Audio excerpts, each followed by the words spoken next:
What is up, you guys? Diggerdan here, coming at you with another video. This time doing another book review, this time on 20,000 Leagues Under the Sea by Jules Verne. Spoilers, it was okay. It was mid. I'm glad I read it, but I probably wouldn't read it again. Let me just start it by saying that. So for those who haven't read 20,000 Leagues Under the Sea, it's basically, it follows a character called Captain Nemo, who is captain of an underwater submarine called the Nautilus. And you basically follow a couple characters that actually are hunting the ship or the boat, whatever you want to call it, because the world thinks that it's a giant whale or a giant narwhal. And then so a couple of the characters you follow, one's Ned, I forget his last name, Canadian, who's a professional harpooner. Another one is Captain Pierre Enax.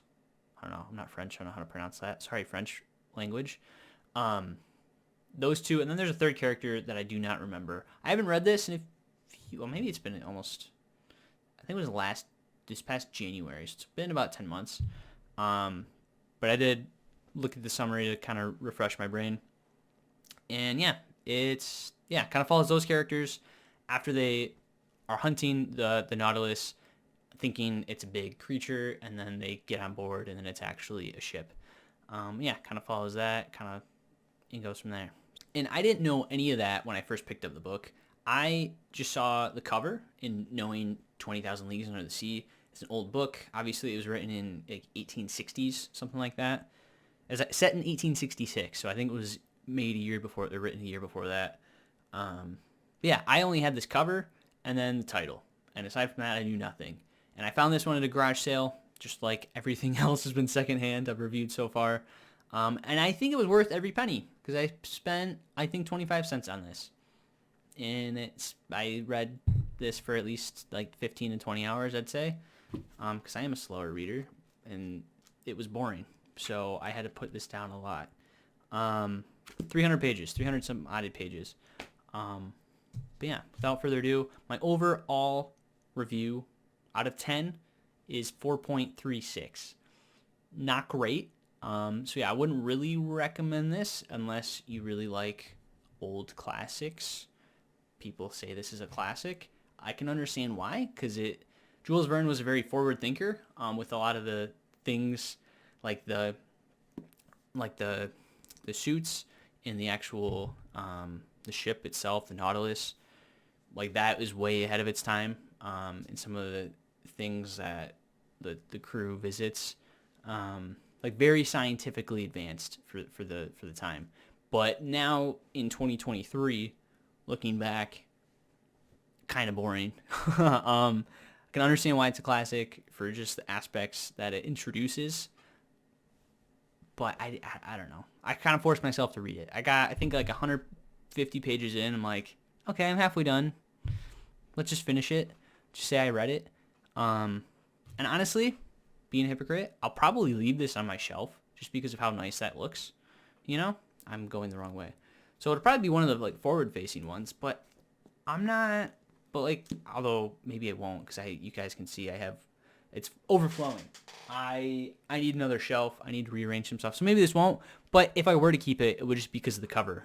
The cover is really cool. But the story itself is not.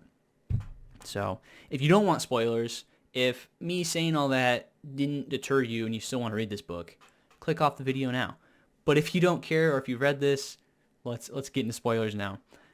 So my emotional impact rating, because how I do these is I rate 5 different categories, and then each category is rated out of 10, and then I average those. That's how I get my overall score of 4.36. But we'll get to those other ones when we start talking about them. Emotional impact, like I said, is a 3, because I was just bored to tears. There's some things that I was emotionally invested in a little bit, honestly, Ned was my favorite, or the Canadian, my favorite character. He felt like a prisoner, halfway or towards the end of the book, and then trying to escape. That was about the most emotionally invested I was. I was kind of interested, like, oh, they're gonna, like, when they were first putting on this expedition to go hunt this big, massive sea creature, I thought that was kind of cool. And it was like everything in between was just whatever, you know? I don't really know how to really explain that without just sounding like a douche, but that's just how I felt. Like, I just felt bored throughout. That's just how I felt. Next category is characters. That I just rated a 5. Because I feel like there was, like, Captain Nemo, after Ned, he was probably the most interesting, or he was the most interesting character. Ned I just liked the most, because he's probably the most relatable. But Captain Nemo, he was very eccentric, and he was very intelligent, and he had like an interesting backstory, in having the French professor, interact with him, was interesting. But it was also kind of those same sequences where them talking and pulling out each other's history and both being smarty pants is kind of where it lost me a little bit, being bored. But still, the characters themselves, I feel like were okay. Like, 5 is solid. It's right in the middle. Like, there were characters is basically what that means. It's not like I didn't like the characters. It's not like I really like the characters. Anything above a 5 is you like. Anything below a 5. 5 is just, there were characters in the book, basically. Yeah, I would say Ned, Nemo, probably a favorite too. Maybe the French professor after that. But there really weren't that many named characters. Maybe only a couple dozen at most. A lot of them are just like unnamed crew, or for the most part, honestly. Anyway, next, plot. Rated that a solid 4. Like I said boring a lot. The plot was boring, honestly. I did think it was interesting that, like, by the start of the book, to the end of the book, like, they did actually go 20,000 leagues under the sea, basically traveled the 7 seas across the world, which that I thought was kind of cool, but not enough to really love it. It was, that's it. Yeah, so that's plot. It was, I don't know, like, there were some cool things, like when they went to, it was either the Arctic or the Antarctic. I think it was the South Pole. I don't remember if that's Antarctica. So that'd be the Antarctic. Great, good job, Daniel. You got there. That was kind of cool, being kind of caught under that glacier and, like, panicking and trying to figure out how to do that. That was kind of cool. But yeah, that was kind of it. Some of the other things I did like, we'll get more to in world building, but the plot itself was mid. Dialogue and prose. Again, this is written in the 1800s, so kind of boring prose. Very, like, proper grammar, like, very high speech, I guess is how it's said. Like, just, like, not necessarily old English, but, like, old talking, if that makes sense. I don't even know if that makes sense to myself. But I don't know if I said it, but I rated that a 3.5. Definitely, well, actually, it wasn't the weakest part, because I rated emotional impact at 3, but it was the second weakest element, at a 3.5. Again, I think if it was, like, better prose, I think I could have been more eager to read through it. I think this could have been definitely, like, more of a recommend, but it was, even for only 300 pages, it was still kind of a slog. I think it took me more days than I wanted to on this. But yeah, it was, maybe prose was a little better. And again, I have to remember that it was written in 1800s, so different way people talk, different grammar a little bit. But yeah, 3.5. And then finally, world building, which is actually something I did enjoy. I rated that as a 6.3. And some of the cool things I did really like is mostly it was the locations that the crew, or that the story took place in. Like, the Nautilus itself is kind of cool. This big submarine, basically, and kind of work, like, understanding how it works and some of the features of it, and, like, just being able to watch schools of fish go by as they're not swimming, but they're sailing through the water. I guess, would it still be swimming?